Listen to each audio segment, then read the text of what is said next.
नमस्कार, अरुणाचल समाचार में आपका स्वागत है। मैं हूं नानांग येरांग। आइए बुलेटिन में सबसे पहले देखते हैं मुख्य समाचार।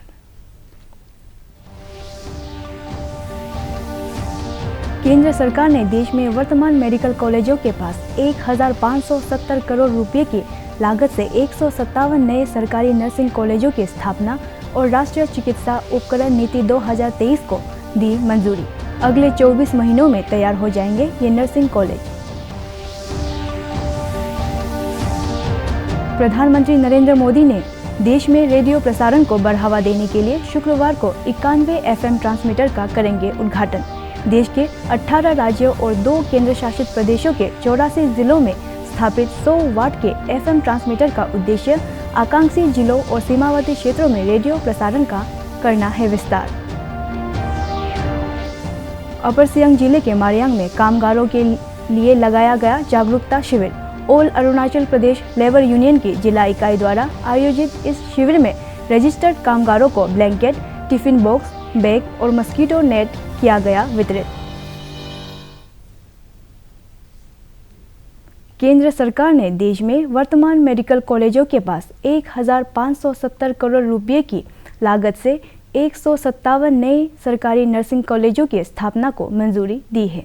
यह निर्णय बुधवार को नई दिल्ली में प्रधानमंत्री नरेंद्र मोदी की अध्यक्षता में आर्थिक मामलों की मंत्रिमंडल समिति की बैठक में लिया गया। अरुणाचल प्रदेश में नाहरलगुन में एक नर्सिंग कॉलेज की स्थापना को भी मंजूरी मिली है।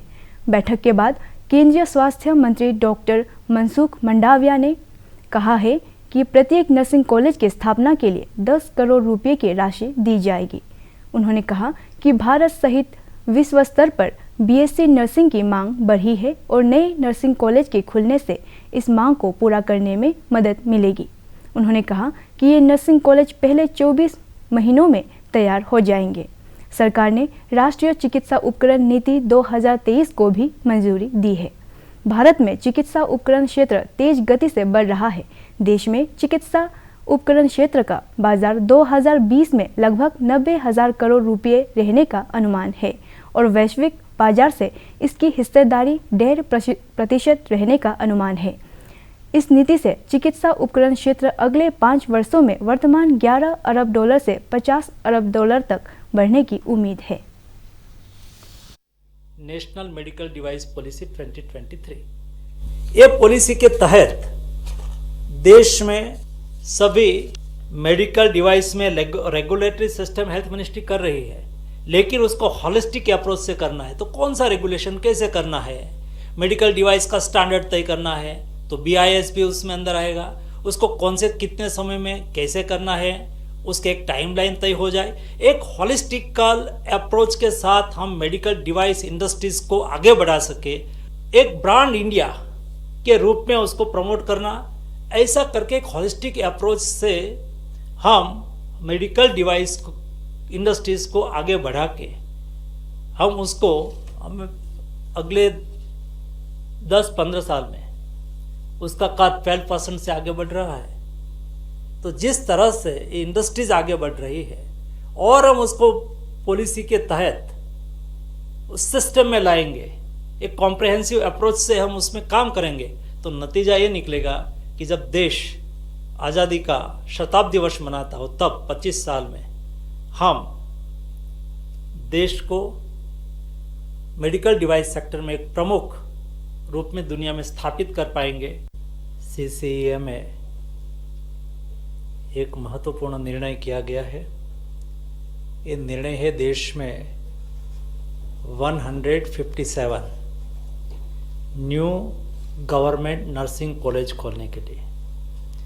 एक नर्सिंग कॉलेज के लिए जहाँ मेडिकल कॉलेज है वहाँ ही 10 करोड़ रुपया के सहयोग से एक नर्सिंग कॉलेज बनाई जाएगी। गवर्नमेंट ने 2014 के बाद 4 फेज में जो 157 मेडिकल कॉलेज खोली है सभी जगह पे। प्रधानमंत्री नरेंद्र मोदी ने कहा है कि सरकार देश में गरीबों के उत्थान के लिए काम कर रही है। उन्होंने कहा कि गरीबों के हित में सरकार की योजनाओं से देश में क्रांति आई है।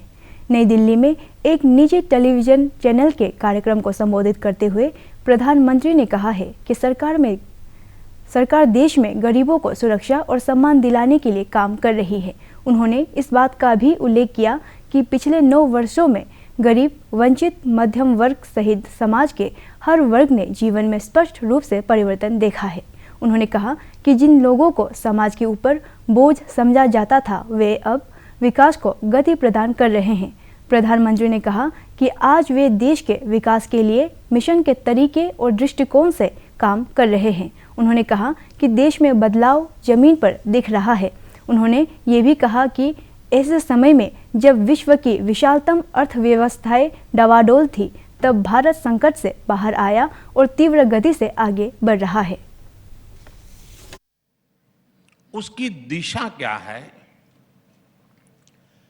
इसको मापने का एक तरीका है अर्थव्यवस्था के विकास और विस्तार की गति। भारत को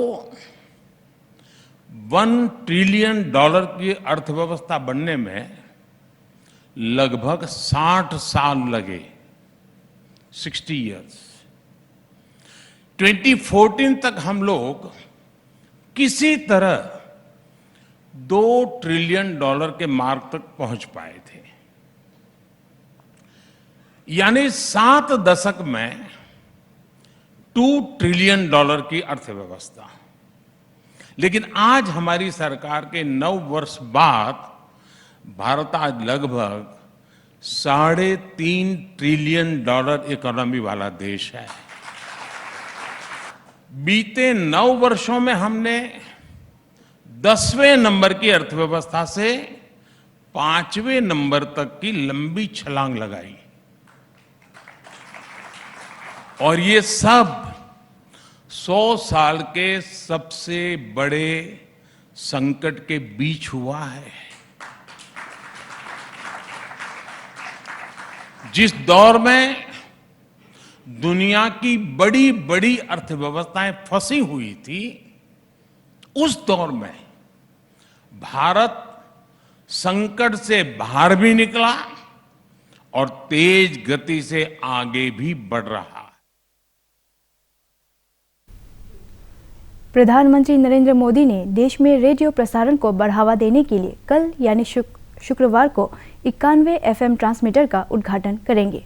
100 वाट के FM ट्रांसमीटर का शुभारंभ वीडियो कॉन्फ्रेंस के माध्यम से किया जाएगा। इन ट्रांसमीटर को 18 राज्यों और 2 केंद्र शासित प्रदेशों के 84 जिलों में स्थापित किया गया है। FM के इस विस्तार का मुख्य उद्देश्य आकांक्षी जिलों और सीमावर्ती क्षेत्रों में रेडियो प्रसारण को बढ़ावा देना है। जिन राज्यों और केंद्र शासित प्रदेशों में रेडियो प्रसारण को बढ़ावा दिया जा रहा है, उनमें बिहार, झारखंड, ओडिशा, पश्चिम बंगाल, असम, मेघालय, नागालैंड, हरियाणा, राजस्थान, उत्तर प्रदेश, केरल, छत्तीसगढ़, गुजरात, मध्य प्रदेश, महाराष्ट्र और लद्दाख शामिल है। आकाशवाणी की इस सेवा से विस्तार से इस मीडियम से वंचित अतिरिक्त 2 करोड़ लोग अब जुड़ जाएंगे। इस सेवा के विस्तार से लगभग 35,000 वर्ग किलोमीटर के दायरे में रेडियो प्रसारण संभव हो सकेगा। सरकार देश में FM प्रसारण को बढ़ाने के लिए प्रतिबद्ध है। प्रधानमंत्री का मानना है कि रेडियो जनसमूह तक पहुंचने में एक महत्वपूर्ण भूमिका निभाता है। श्री मोदी ने मन की बात कार्यक्रम की शुरुआत की है। ये कार्यक्रम इस महीने की 100वीं कड़ी पूरा करने जा रही है और बड़े जनसमूह तक पहुंचने का एक अनोखा माध्यम बन चुका है। उप मुख्यमंत्री चोना मेन ने कहा है कि तोमो रिबा स्वास्थ्य एवं चिकित्सा विज्ञान संस्थान ट्रिम्स नाहरलगुन राज्य भर के लोगों को आधुनिक चिकित्सा सुविधाएं उपलब्ध करा रहा है। श्री मेन ने अपने एक ट्वीट में बताया कि संस्थान के हेल्थ केयर डिलीवरी सर्विसेज में सुधार हुआ है और बहुमूल्य मानव जीवन की रक्षा में ट्रिम्स महत्वपूर्ण योगदान दे रहा है। उप मुख्यमंत्री ने इस बात पर खुशी व्यक्त किया कि ट्रिम्स की MBBS फर्स्ट बैच के छात्रों का इस साल पाठ्यक्रम पूरा हो जाएगा। पहली बार हाइब्रिड तरीके से हुए सैन्य कमांडरों के सम्मेलन के नवीनतम संस्करण में व्यापक रणनीतिक मुद्दों, प्रशिक्षण, मानव संसाधन विकास और प्रशासन से जुड़े विभिन्न पहलुओं पर विचार विमर्श किया गया। साथ ही इस दौरान भविष्य के लिए सेना के स्वरूप के संबंध में कई महत्वपूर्ण निर्णय भी लिए गए। सम्मेलन में सेना के कमांडरों और वरिष्ठ अधिकारियों ने वर्तमान और उभरते हुए सुरक्षा परिदृश्य का जायजा लिया तथा भारतीय सेना की तैयारियों की समीक्षा की। इस महीने के 17 से 21 तारीख तक हुए सम्मेलन में जनवरी 2023 में घोषित बदलाव के वर्ष के अंतर्गत अखिल भारतीय स्तर पर प्रमुख क्षेत्र में पुनर्गठन और इच्छित परिणामों के लिए अनुकूलन, आधुनिकीकरण और प्रौद्योगिकी के उपयोग, विभिन्न प्रक्रियाओं और कार्य, मानव संसाधन प्रबंधन और सेना में हो रहे बदलावों से जुड़ी पहलुओं को लेकर हुए विकास की समीक्षा की गई। रक्षा मंत्रालय ने कहा है कि अग्निपथ योजना को प्रभावी तरीके से लागू किए जाने और इस दिशा में प्रगति के संबंध में भी सम्मेलन में विस्तार से चर्चा हुई।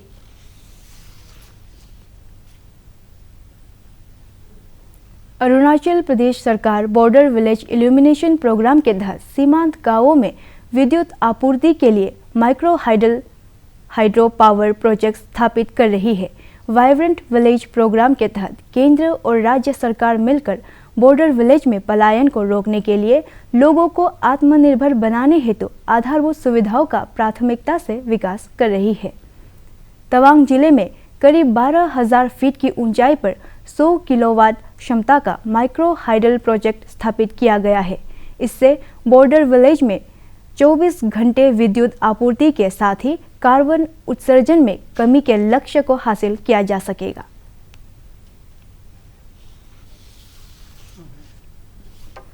प्रधानमंत्री नरेंद्र मोदी डीडी न्यूज़ पर हर महीने के आखिरी रविवार को मन की बात कार्यक्रम के जरिए करोड़ों लोगों से सीधे जुड़ते हैं। 3 अक्टूबर 2014 को पहली बार पीएम मोदी ने जनता से मन की बात साझा की थी। अप्रैल में 100वीं कड़ी के साथ ये सिलसिला जारी रहेगा। हम आपको दिखा रहे हैं कुछ चुनिंदा अंश। 24 अप्रैल 2022 को प्रसारित मन की बात कार्यक्रम में प्रधानमंत्री ने पीएम संग्रहालय की चर्चा की।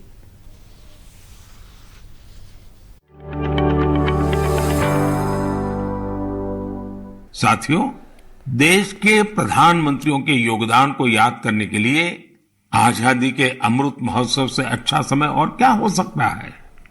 देश के लिए यह गौरव की बात है कि आजादी का अमृत महोत्सव एक जन आंदोलन का रूप ले रहा है। इतिहास को लेकर लोगों की दिलचस्पी काफी बढ़ रही है और ऐसे में पीएम म्यूजियम युवाओं के लिए भी आकर्षण का केंद्र बन रहा है, जो देश की अनमोल विरासत से उन्हें जोड़ रहा है।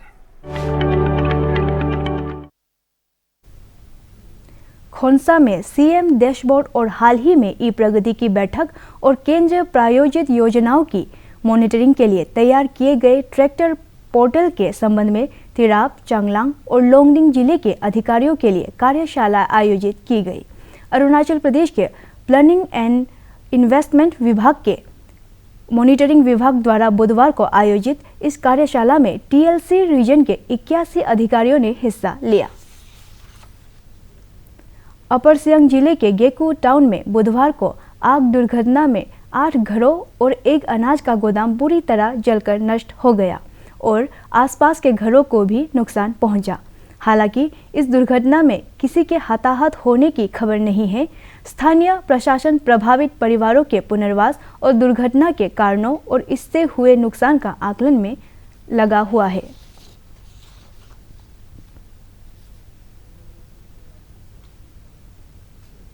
अपर सियांग जिले के मारियांग में आज all Arunachal Pradesh labour union की जिला इकाई द्वारा अरुणाचल प्रदेश भवन और अन्य निर्माण कार्य कामगार कल्याण बोर्ड के सहयोग से कामगारों के लिए जागरूकता शिविर लगाया गया। इस अवसर पर अरुणाचल प्रदेश भवन और अन्य निर्माण कार्य कामगार कल्याण बोर्ड के अध्यक्ष न्यातो दुकोम, स्थानीय विधायक कांगोंग ताकू सहित कई गणमान्य व्यक्ति मौजूद थे।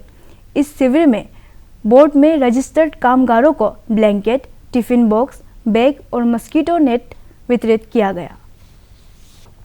जो स्टेटस है वो स्टेटस थोड़ा बढ़े। आप लेबर ही बने रहे ऐसा नहीं। आप उस आपका जो स्टेटस है उसको समाज पहचाने, समाज जिसको समझना चाहिए, लेकिन ये समाज वाला समझता नहीं। ये समाज वाला हमेशा समझता है कि ये लोग नीचे लोग हैं, निचले दर्जे के लोग हैं, समाज के वाले ऐसा सोचते रहते हैं। लेकिन अभी आप देखिए, अभी जो बच्चों ने नाच गाने किए वो भी हमारे समाज के हैं, हमारे लेबर बंधुओं के बच्चे हैं, वो इतना आगे निकल चुका है। अभी देखिए ये जिन्होंने गाना गाया है, असम राइफल्स स्थानीय लोगों के साथ संबंधों को मजबूत करने के लिए समय समय पर नागरिक सेवा कार्यक्रम के साथ ही खेलों का आयोजन कर रही है। चांगलांग क्लब में असम राइफल्स द्वारा स्थानीय युवाओं के साथ मैत्री फुटबॉल मैच आयोजित किया गया। इसमें सुरक्षा बलों के जवानों और बड़ी संख्या में युवाओं ने हिस्सा लिया। सियांग जिले के बोगने विलेज में रोड कारपेटिंग, जल आपूर्ति, फुट सस्पेंशन ब्रिज और पंचायत भवन का उद्घाटन किया गया। इन परियोजनाओं के पूरा होने से गांव के लोगों को विकास कार्यक्रमों का लाभ मिलेगा और उनके जीवन स्तर में सुधार होगा।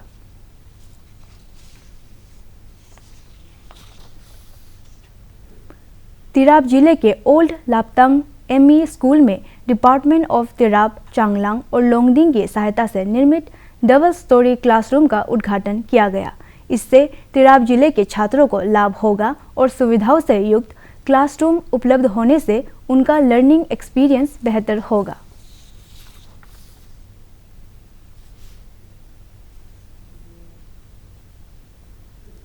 अरुणाचल समाचार के आज के अंक में इतना ही। हम कल फिर हाजिर होंगे अरुणाचल और देश दुनिया के खबरों के साथ। चलते चलते आपको बता दें कि आप अरुणाचल समाचार हमारे YouTube channel DD news Arunachal पर भी देख सकते हैं।